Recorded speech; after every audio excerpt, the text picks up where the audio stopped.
balance of a good thing, of good and bad, feminine and masculine, light and dark, and so forth. Polarity.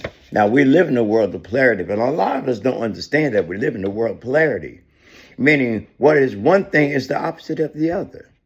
You know, in the beginning, there were two great lights, and the light was the day, and the night, the light was the day, and the darkness was the night. And then it was created again, two great lights. And that light can rule the day, and the lesser light can rule the night, the darkness. See, we read things, but we really don't read what we're really reading. And it talks about two separate creations of light. You know, I believe that the two great lights was more as a spiritual thing. And then the second creation of light was a physical thing, the sun and the moon. That's physical. So what is this two great lights, you know? And in the Pentateuch of the Bible, it talks about the green light, the greater light, and the amber light, the lesser light. But that's back in the day. They don't talk about it anymore in different Bibles. Aligning ourselves with it all, instead one specific thing, we are part of everything created. We are one in everything, physically and spiritually. Remember I told you, we are the gods here. And we are one. Every one of us are bits and pieces. We're pieces of God on this planet. And I'm going to run into this a little more as I read on.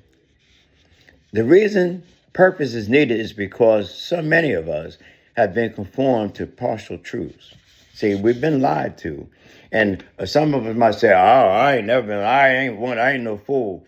Well, right from the beginning, as the Bible talks about, Eve was deceived, was beguiled. What's beguiled? Easily tricked, easily deceived. And she easily tricked and deceived Adam,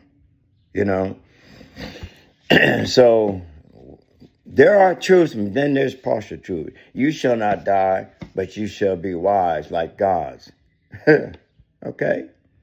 So did we die? Well, not spiritually, but physically. The bodies die, but this is a recycling planet.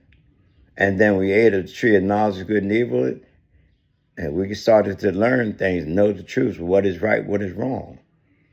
We call that moral life, moral living. This allows us to be governed by religion, schooling, policing, workforce, government, and being what does it say? Being governed by the government, governing our governmental.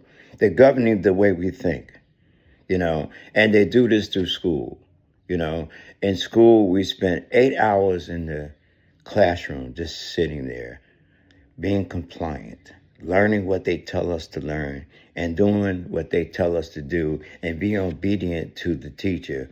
We can't do anything on our own unless the teacher gave us permission, not even go to the bathroom. We must raise our hand and get permission. That sounds like jail, However, we need to be freed from this conformity. And it can only happen when surrender is first and foremost the tool used to see and hear the truth, the whole truth. See, study to show yourself approved, that you not being a workman under God need to be ashamed, right? To be ashamed, rightfully dividing the word of truth. See, I need to know the whole truth. And if rightfully, excuse my tongue ties, rightfully dividing the word of truth means there's more than one truth. And we have to rightly divide it, but we have to study, and open our minds up, not study that who's been conforming us all this time. All of us have a spirit, and our spirit shows us the way in which we should go. Our spirit shows us in the manner. Once we look for a certain specific thing, our spirit guides us to it. Our spirit is happy. Oh, you're finally waking up. Okay, well, let me guide you over here. Let me guide you to this person. Let me guide you to this information. Let me guide you because it's showing us something different from what we've been conformed to. And the spirit is happy that we woke up. We got an open mind now, not a closed mind. It's hard to grasp something new into my mind when it's closed. I have to keep my mind open. When this happens, acceptance becomes prevalent. Our spirit feels what is right in our bones and in our blood. The purpose is to expose the lie that we so strongly believe.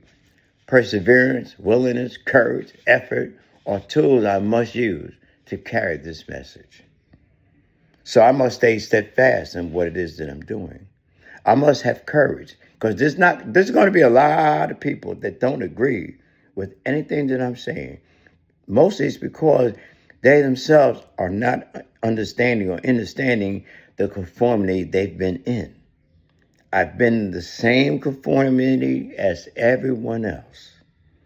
I've been learning things right from a child until I started to think for myself,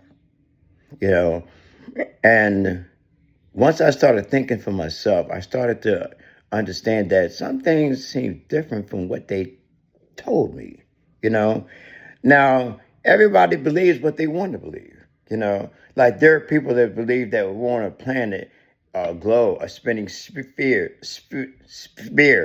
Say that 3 times. A spinning sphere, moving thousands of miles per hour. Some of us believe that we're on a flat plane, guarded by an ice wall. Then there are lands outside of us, out of our space.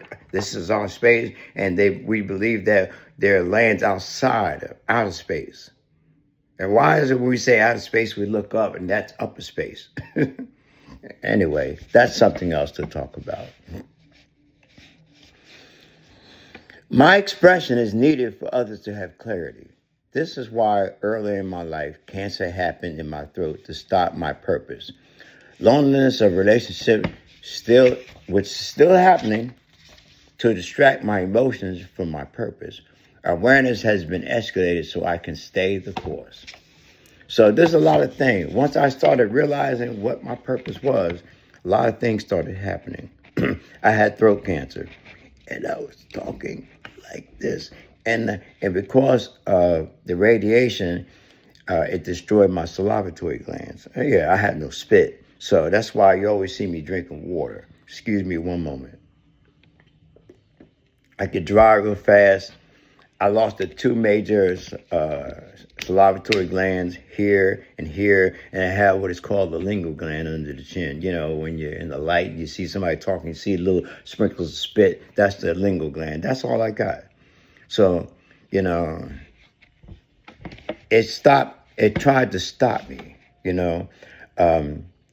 remember I said we live in a world of polarity, and once something is right, the opposite of that is wrong. Or once something we believe is spiritually uplifting, we have something that's spiritually downplaying us, There's a higher power and there's a lower power. And the lower power would try to do everything it can to keep me from speaking to people whose minds are opening, And it tried, and I'm here. I tried to take my own life by having my self-esteem so low and the course of what I was doing in drugs so low that I didn't die because I have a purpose. And the universe saw that I need to be here to do that purpose. Once I started to feel lonely, it started to distract me from my purpose because I went out looking for love in all the wrong places and did a lot of wrong things just to find love. Or I should say lust. Because really, what was it I was looking for? I was looking for admiration. I was looking for validation. And all that stopped me from my purpose. But once I surrendered it all, I started focusing on the thing that I need to do. Meditation is key for me to stay focused on spiritual understanding. I'm in a 12-step program that keeps me grounded and in doing right and doing the right thing. Something that religion has not done for me. This is not a coincidence. And I'm not downing anybody that wants to be in religion. I'm not downing that. I'm talking about me, not you. Me.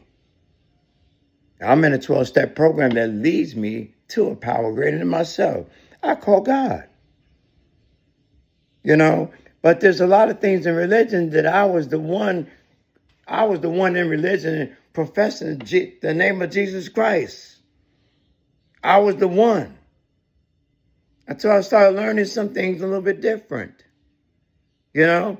And one thing that stopped me from being in religion was Galatians 4:24, when it says all of this is an allegory. Allegory is something that's fabricated, something that's make-believe. I'm like, wow. So everything I've learned. Jacob, Esau, Hagar, Sarah, they're having children from Egypt and the Arab. It's like, come on now. And all of it's an allegory? What? What? So if all that's an allegory, so what else is allegory? Going down the line. So I've learned something different, So I'm trying to stay focused. I'm trying to stay focused on what I need to do, Now, I believe that there's God. There's a source. There's a creator that created us. Yes, we are God, little g, on this planet, in this realm. We were born here. We didn't come from here. We were born here. We came from somewhere else. And before, like even Bible says, before you was in your mother's womb, I knew you. So where were we before that? That we was known. A lot of us aren't listening to what's being said. So anyway, let me go back to the point. This is not a coincidence. My existence has been laid out for me to experience illusion from reality, to choose what is necessary for my spiritual growth, to expose what I've hidden from myself so I would not have no fear to speak truth to others, honest with myself to be truthful to others. So I just like to be honest about things with me and how I've learned some things, how I read some things, how I understood some things, how I conformed to some things, and how I transformed. Don't be conformed to the patterns of the world, but be transformed by the renewing of your mind. Change the way we think. Our Bible talks about our raising children that will not follow in the footsteps of their forefathers. So there's a lot of my forefathers, great-greats, great-greats, great-greats, and great-greats, they've been under pressure of a lot of things. Even some has been in slavery, been killed, been raped in front of their family, the men, so forth, the horrible things of life. And being taken over by a group of people, which is actually called racism. A lot of people think that bigotry and biasness is racism, but they're different. Anyway,